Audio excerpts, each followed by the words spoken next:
Hello everyone, and welcome back to Jesse Hecht Creative. Today we enter the Treehouse of Horror as we review Vampire Mr. Burns and his Coffin from Jakks and The Simpsons. Before we begin, leave a like, hit subscribe, and comment below your favorite figure in this review. It really helps out the channel. Now let's get to it. Here is the box for the Jakks The Simpsons Vampire Mr. Burns with UV activation. That's pretty awesome. On the top of the box we have Vampire Mr. Burns and a bunch of characters that are hard to see, but they're there. And on the bottom we have all the legalese you'll ever need, as well as a barcode over here. And on the side we have Vampire Mr. Burns. On the other side we have Vampire Mr. Burns as well, but drawn. And on the back we have the Simpsons Vampire Mr. Burns UV activated, with him looking really great in front of the coffin over there, and featuring a sun UV light face burn. I'm not sure what that means. We'll find out when we open up Vampire Mr. Burns. Vampire Mr. Burns, or as he's known, Count Burns here, is based off of the 1992 Bram Stoker's Dracula movie with Gary Oldman as Dracula in it. And this figure is from the episode Treehouse of Horror 4,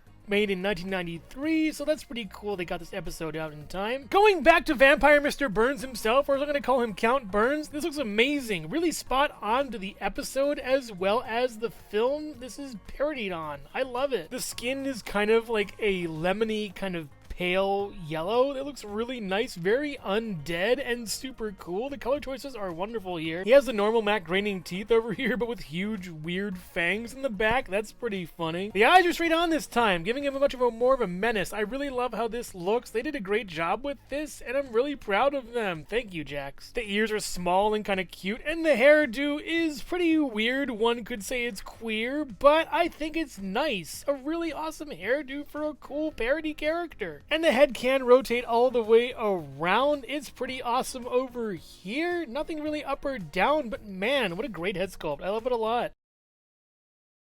The body looks pretty nice. I do like the cloak as well as the puffy sleeves on here, and the hands are really creepy and scary. I love these hands. I gotta reuse them for something. And underneath the cloak is just white over here. It looks really nice, and I gotta say the little collar is a nice touch as well. There's nothing really much going on with the back, just mostly red and mostly rubber on the cloak, by the way. Not really degrading or anything, but it looks great. I love this whole thing. It's just so nice. And for articulation, you do get back kind of okay, forward not really that much. It's kind of caught in a permanent hunch. You get a swivel though, at least going around, and then a little bit of pivot as well. And you also get up this far and down and then all the way around with a swivel at the bicep, as well as a hinge going up and down for the elbow, with a hinge going up and down for the wrist, and a swivel for the wrist as well. With the same on the other side, but mirrored. There is no butterfly joint also. I wish there was. That would really add some more to these figures, honestly. And the lower half of the figure is white with a little bit of sculpt over here, but otherwise it's kind of a cone coming down to a square hole at the bottom with some kind of red buck teeth or whatever. We'll see what that's about later. So after spending some time putting him in the light, let's see how he ticks in the dark.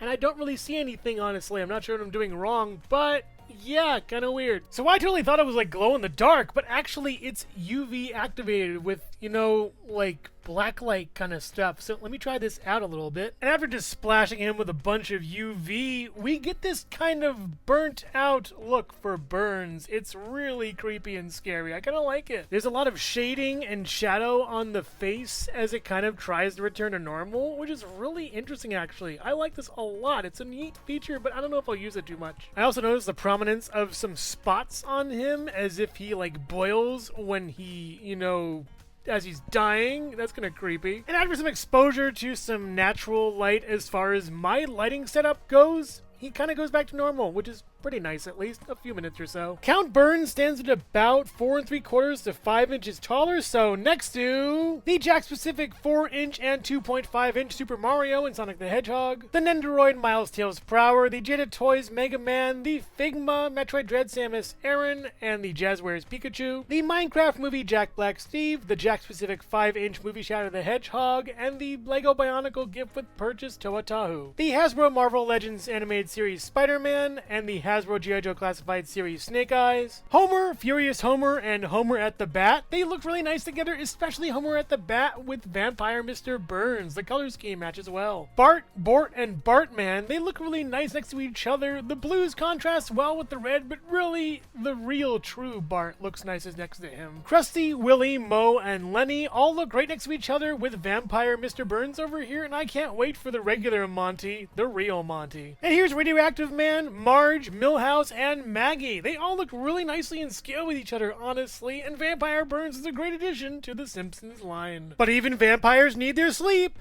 right after this. Hello everyone, and thank you so much for watching so far. Make sure to click like, subscribe, share, leave a comment, and hit the bell icon for more creativity. Now let's get back to it. The Coffin of Count Burns is incredible and really lovely looking. This is a really nice piece and would be great for any display. The lid has a lot of pre-made cracks on it, as well as an embossed golden bee that looks pretty cool as well. And going more towards the bottom, we have some more pre-made cracks, and honestly this gives it an aged look, but I would have taken it a little step further by giving these cracks a little bit of wash or something, I don't know. I like the contour of the sides as well. The sloping down is really nicely done on this, honestly. And the base is excellent as well. We have kind of like a W or an M for Montgomery, maybe, over here with little like hands of lizards and stuff. And more little cracks and crags as we go around that are prefabricated to make it look a little more weathered. Could use something more over here that would have been great, but it looks solid all the way around at least. And at the bottom we do have some stanchions over here and all the way around. I wish they were skulls though, that would help with the theming. We do get a cool gargoyle head over here at least, as well as a bat. Yes, every vampire needs a bat. That's pretty awesome, and it's on the same side and both sides. But my favorite thing about this, I think, are the little goblin feet on the bottom that just make this thing just look really cool. I wish they could just pop out and make this thing walk. It's so creepy. I love them. We also have a mysterious lever on one side over here. We'll figure that out once we get to the action feature section. And the bottom of the coffin just has some logos for 20th century, as well as Matt Groening and a bunch of screws too. It's cool. And now we open the coffin revealing, hey, what are you doing in there? Get out of here, you! Revealing a very cute, nice little pillow that he has propping up his head. This is a nice little detail that's pretty funny and would go unnoticed, yeah, but it's cute. And also this mysterious mechanism we'll see in a little bit. Wonder what it does. And bringing Count Burns back into the fold, we can place him into the coffin in this mechanism carefully, pretty much. Yeah, that works fine. And we can now close the lid over him pretty carefully, seal him up, but suddenly then you hit the lever and that's one way to get a wake-up call.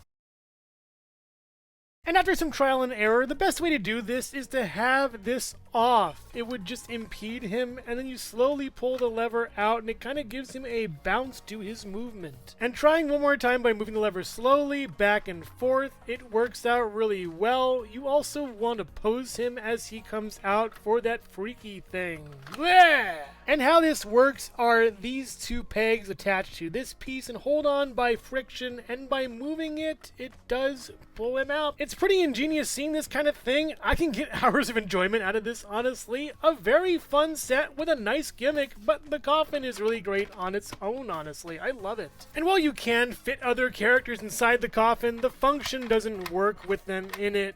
I know that we probably could have had peg holes involved, but they would have broken a long time ago. And what's even cooler with this is you can slowly dislodge the lid by moving him up a little bit and then having him fully come up. That actually works kind of well. It's nice. Now I get why the head is mostly rubber. You can have him just headbutt his way out of the coffin instead of with his hands, but those hands aren't really made for coffin pushing. And here is Count Burns standing next to his coffin, which stands at exactly, I would say, 3.5 inches tall or so, maybe 3.25 with the emboss, but it looks great next to him. This is awesome. And it also is about, I would say, 7.5 inches long or so, maybe 7 inches long. It just looks phenomenal. Overall, stupid scary Vampire Burns. Count Burns is a great figure. I really love how this one looks. Yes, he's minimal in articulation, but really, the sculpt and paint is where he shines. The bright, vibrant red, the pale skin, the almost periwinkle kind of hair is just amazing, and the sculpt really brings it out. And the UV effect was actually pretty cool. I like seeing the decaying corpse of Vampire Burns shamble along, but I prefer the pale skin of the original. It looks so much better to me. But the Coffin base is a whole new level. I love the TLC put into it with all the different sculpts as well as color choices, and that embossed B is excellent. The monster paraphernalia around the coffin itself is great, and that brickwork is nice too, etched in, but the pillow really seals the deal for me. It's so funny. And the coffin pop-up feature, while being difficult to use, was pretty fun once I got the hang of it. Even if it isn't that character friendly, I do find it to be an integral part of this set. It's excellent. So if you're a fan of vampires, coffins, or the Simpsons in general, then you'll love this figure. He's really great. I wouldn't recommend one part of this set over the other. I think they're both a great package deal. They look really nice together, and it's cool having Burns sleep in the coffin and the coffin being a great prop for other characters to use. But make no mistake, those who aren't cheering for this set are saying Boo Earns. So which part of this set is your favorite? Vampire Mr. Burns or the coffin? Let me know in the comments below. Thank you so much for watching Jesse Hecht Creative. Make sure to click like, subscribe, share, and leave a comment. You can also visit us at jessehechtcreative.com for more reviews like this one. Thank you so much for watching, and keep being creative. Stay tuned.